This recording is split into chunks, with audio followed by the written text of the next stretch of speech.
Well, look, I make a distinction between cultural value and economic value, and the cultural value is something which we can't measure in monetary terms, although it may have a relationship with monetary terms. And I've proposed that the only way really to think about cultural value is to try to deconstruct it into what component elements, what makes it up. And so that would mean things particularly like aesthetic value, the beauty of, if we're talking about an artwork, for example, a painting, aesthetic value, its social value, its symbolic value, its historical value perhaps, its value as an authentic piece of work.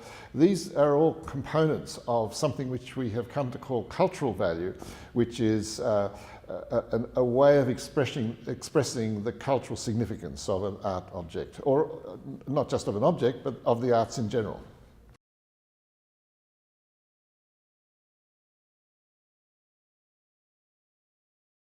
Well, look, there's a long debate in philosophy about whether or not cultural objects have intrinsic value, that there's something which is contained, as it were, within them, and exists whether or not anybody appreciates it or not. If you think about some of the great artworks of music or of visual art or literature, that they have their own internal value, aesthetic qualities, cultural qualities, and you don't need anybody to recognize them or to experience them for those to exist. They exist like that. Otherwise, you could say, well, this only comes into play if there is some extrinsic, external sort of force which happens to make the intrinsic values come out.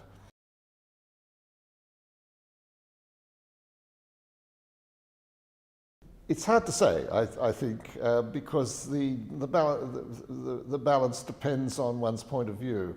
But yes, I suppose I would have to say, yes, they are equally relevant in the sense that they're both important.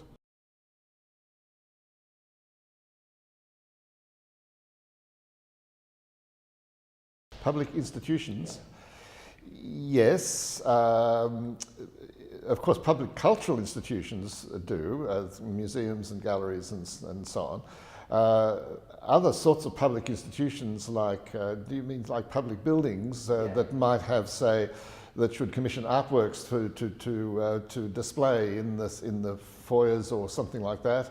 Then, of course, yes. And one of the things which we know that the public authorities can do is to have what we call a percent for art. That is, in a new institution, a new building, to have a percentage of the construction cost to be spent on artworks, and that can be quite an important source of not just income for artists and new commissions, but also a way of making art available to the public.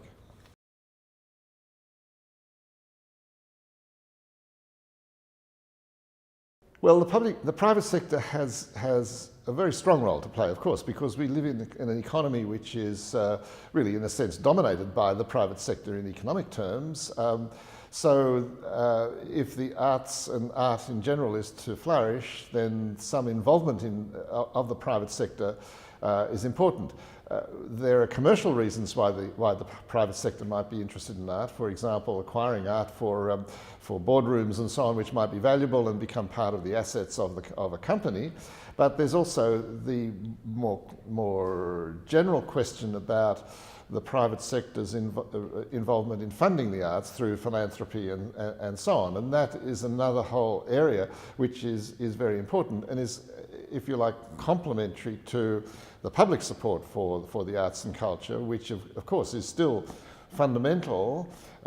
It varies a lot between different countries, but nevertheless the notion that there is a public responsibility to fund the arts and culture is there. But the private component, I mean the private contribution to that can be, and indeed is, very significant.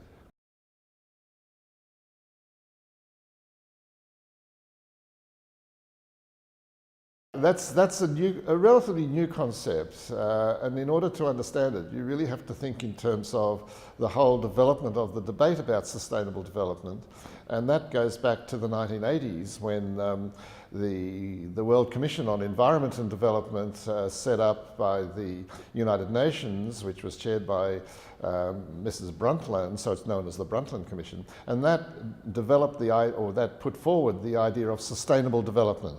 And sustainable development was defined as development which meets the needs of the present generation without compromising the capacity of future generations to meet their own needs. And that was put forward in terms of the ways in which humanity uses the environment, uses the natural resources, and it was very much related to the fact that we were in the 1980s, and even today we're exploiting the natural resources, and that we're going to run out of oil, we're going to pollute the environment, we're going to have global climate change and so on, and these are all issues which have to be dealt with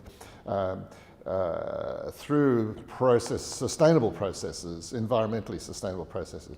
So out of that came a concern for the overarching notion of sustainability, and within that, culture plays an important role, because it's talked about that there are three pillars of sustainable development: economic, social and environmental. And there's also the proposition that there's a fourth pillar, which is culture, and that culture is important for development because it provides the context within which development happens, and even it can be a driver of development because the cultural industries can contribute to economic growth and so on.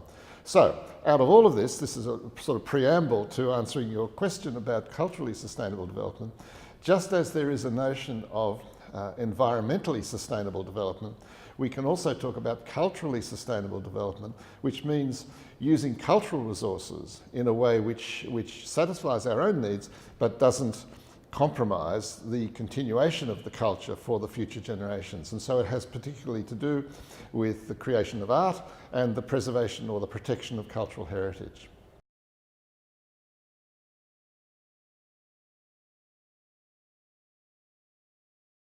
One of the things that we found with the whole notion of sustainable development is that it can't so much be defined as specified in terms of a set of principles. And so the principles of culturally sustainable development, I could say, would be, first of all, what we call intergenerational equity, which means what I've been talking about, taking care of resources so that they will be available to future generations. So concern about the future is essentially the first principle.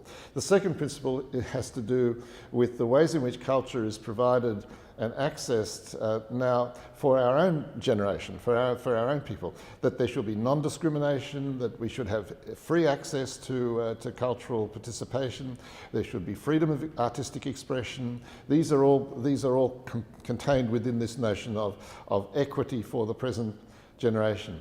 Then on top of that, there are some further principles which we could say, but the most important probably would be the protection of diversity. Cultural diversity is understood as something which is to be celebrated and not something to be feared.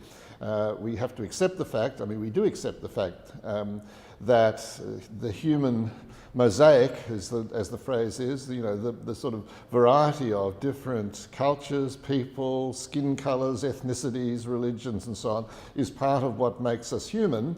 And we can celebrate the different aspects of that, but I think there's always the idea and the underlying principle that should be done in a way which is tolerant and accepting, rather than fearing and being aggressive or violent.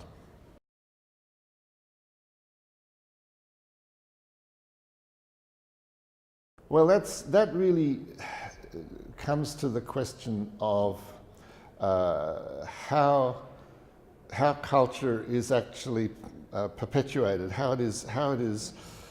what we do to make culture happen, if you like. And what we do to make culture happen is that we have music, we have performance, we have cultural goods, we have literature which we write, we have works which we create.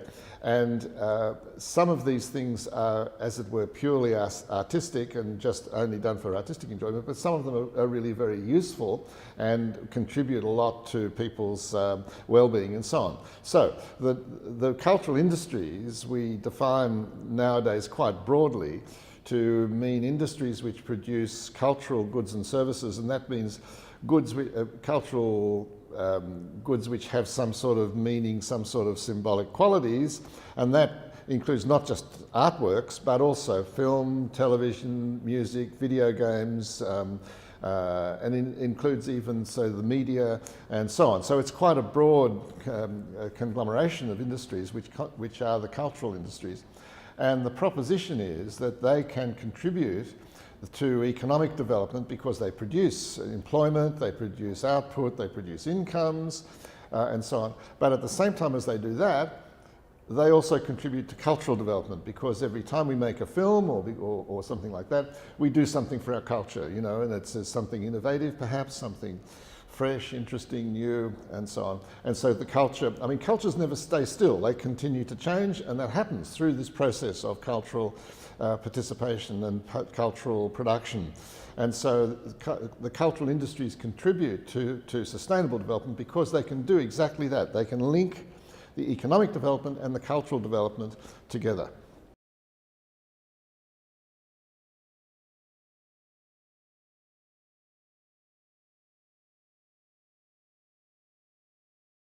There's a very broad canvas now for what we understand to be cultural policy. I mean, what the sort of things that when you're talking about what governments can do, and governments are not the only players in the game, of course, but nevertheless governments do have an important role.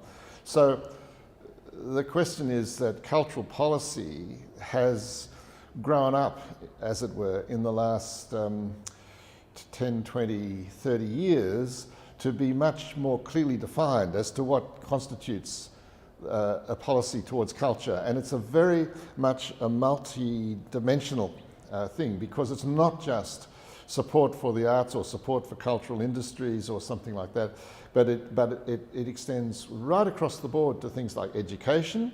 How do we use culture in education? How do we educate kids to be creative? You know, give them opportunities for that sort of thing. It means cultural trade. How do we have international trade in cultural products? It means intercultural dialogue.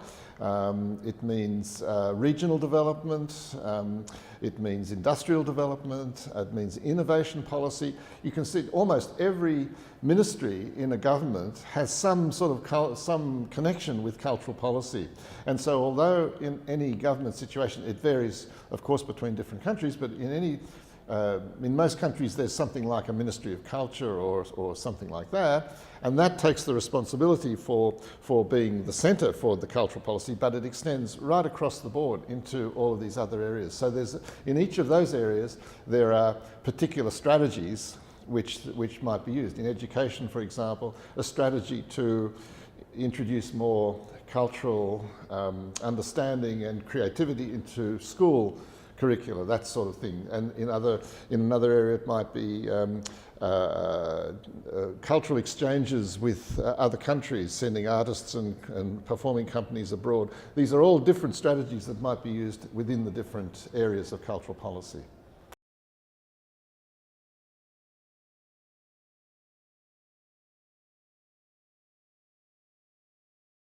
Well, that's an interesting question, because it's very easy to say that we should integrate culture in sustainable development, much more difficult to know just what we should do.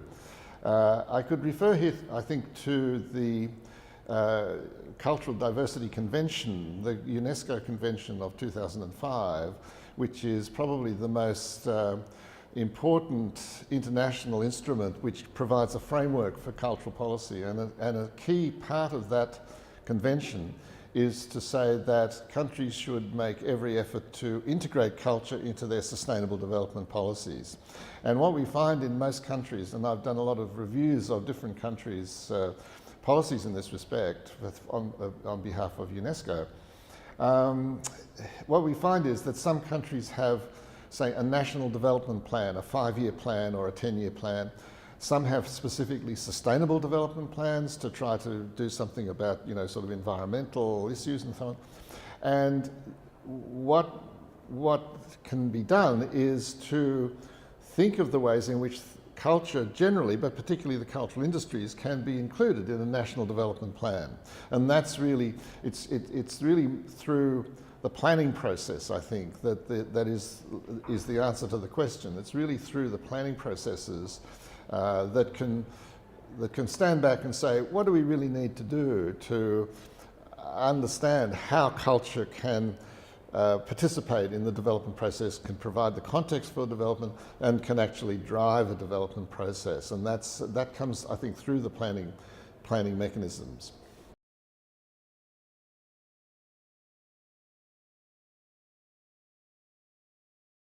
I think one could say that art and culture have their own rationale, of course, and they're quite independent of economics. I mean, we have art in our lives because art is important to the human soul, and there's nothing to say about economics in relation to that. It's something which is absolutely essential to human existence. Our cultures define who we are. Our art is the way in which we express them, and that hasn't anything. That has a rationale which is entirely self-generating and will happen anyway. But having said that, you can say that there are ways in which all of these processes have some economic dimensions. For example, an artist may be solely concerned with producing art, but they have to live, they have to make money, they have to sell their work, and as soon as they start to sell their work, then they're engaging in some economic process.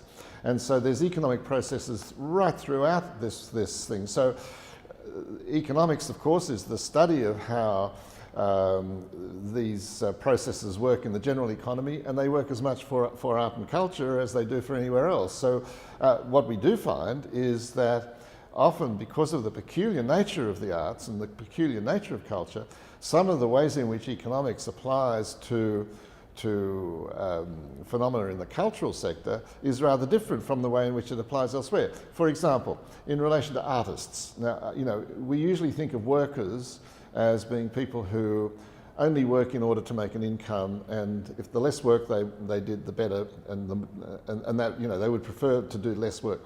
Artists are exactly the opposite. Artists like to work more because that's their calling, and so we find that all the labour market economics that is applied, if you apply that to artists, it gets turned upside down because artists are different, and we find that quite often in this area. So the economics is really important to help us to understand it, but one of the intriguing things about working in the economics of art and culture is that we find constantly these sorts of peculiarities and particular characteristics of the arts and culture, which make it really interesting to do. So that economics is a social science, it's a philosophy, and it has a lot to say about the way in which art is made and about the ways in which we can facilitate the production of art, but it never wants to say that's all there is to it. We always understand that, of course, art and culture are essential to human life, and that's going to go on. Whatever the economics does, that's just going to go on.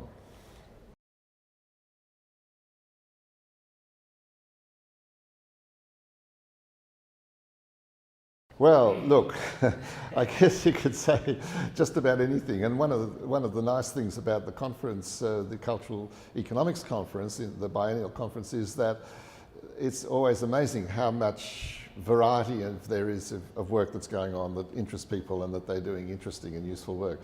I think that, though, if I had to sort of specify it,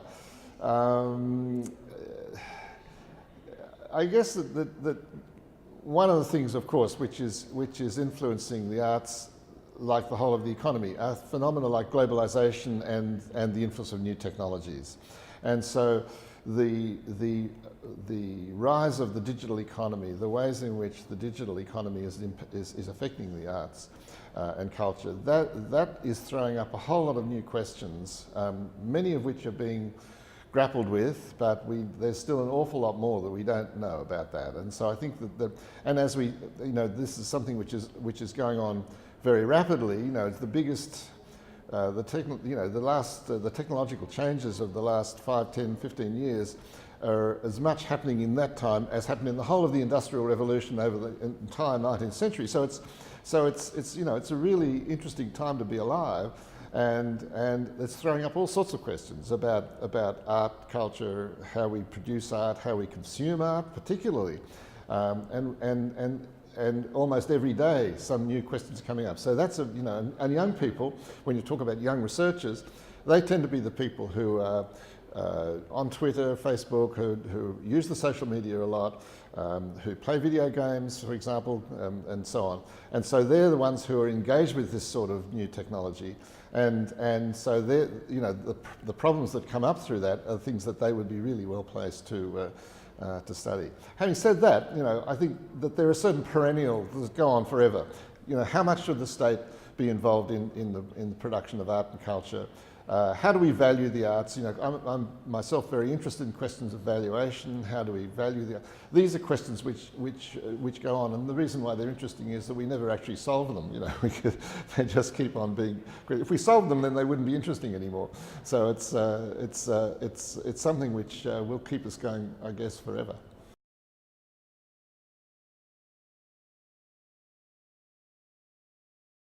Well, the ones I've just been talking about, I guess, because it's still evolving. The whole question is evolving.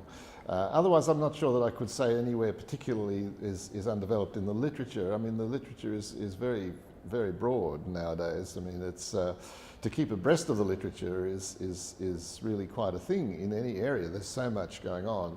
Of course, it's a lot easier now because Google and other forms of, you know, sort of internet searches help us to track stuff down much quicker than it used to be. I mean, you know, when I was a student, if you wanted to find out what was going on, you have to go to the library, get the journals out and look through them.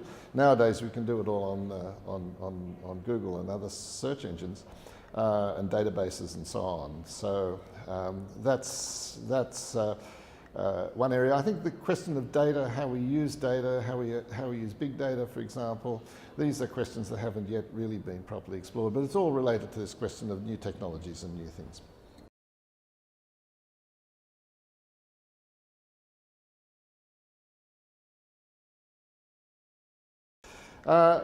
Yes, probably not enough. It's of course, I think the things that we do in universities and research centres, I think you have to make a distinction between, as you do in science, between pure research and applied research. And I think as we do in science, we say that pure research goes on and we don't necessarily know what it's going to be useful for, but out of that comes something which will make the transition to applied research and become, you know, something really major in the scientific area. And I think you can say the same in economics and in the economics of the arts, that there's sort of pure theoretical research going on which doesn't immediately have any application or relevance, but which may provide the, say, methodological tools, analytical tools that will be useful in the future. Then there's the applied stuff, which is, you know, more directed to specific problems and designed to produce answers. And a lot of the applied stuff does get used. I mean, I don't think there's much doubt about that. There's always possibility that there's more, and a lot of course, you know, one can always say that policy decisions are motivated as much by politics as by economics or other considerations, and so sometimes we can give very good reasons why a decision might be made in this way, but it'll happen some other way because of purely political reasons which we don't have any control over. So that's often just the state of life, and so we continue to do it. But I do think that research in this area has been effective and will continue to be effective.